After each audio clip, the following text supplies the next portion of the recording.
jornais, eu pergunto quantos foram produzidos? 10. Foi muito. Para vocês terem uma ideia de como é complexo essa questão de comunicação. Esse jornal aqui, o Vale News. Marrom News. É Marum, não é? Marrom News. Ih, rapaz, eu fiquei aqui. Ah, tá. Desculpa, que eu estava vendo essa R/R. Para vocês verem o que é um processo de comunicação. Ele traz propaganda até para o nosso concorrente. Isso é bom. E também tem uma outra coisa. Porque os jornais normalmente trazem um pouco editorial para eles avaliarem a situação política. Que o que se fala aqui pode trazer coisas boas para a gente, pode trazer coisas desagradáveis. Agora, enquanto isso, eu estava ouvindo ali algumas declamações e fiquei surpreso porque eu vi coisas aqui eróticas demais. Eu lembro que na faixa de idade dos 6 anos, eu tive um desafio da professora.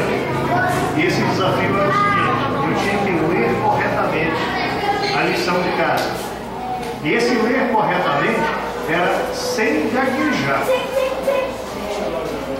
E eu passei uma tarde inteira estudando a lição. E essa lição ela tinha um título. O título era Conselho.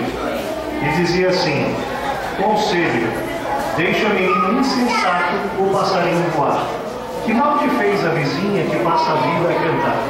Joga fora a tiradeira, vai pedir a Deus perdão, mostra que guarda no peito as joias de um coração.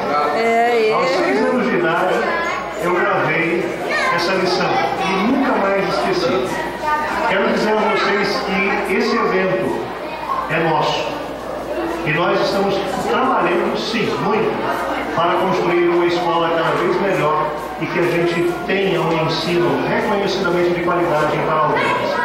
A prova disso é que não chegamos ainda no meio do ano, e aí eu posso dizer, os nossos alunos, porque se fosse ano passado, eu diria, alunos que vieram de outras instituições, mas alunos nossos já estão passando em vestibulares de ponta no nosso país. É esse o nosso objetivo, porque o sucesso dos nossos alunos é a nossa vitória. E nós vamos continuar trabalhando para que isso se repita muitos anos. Obrigado.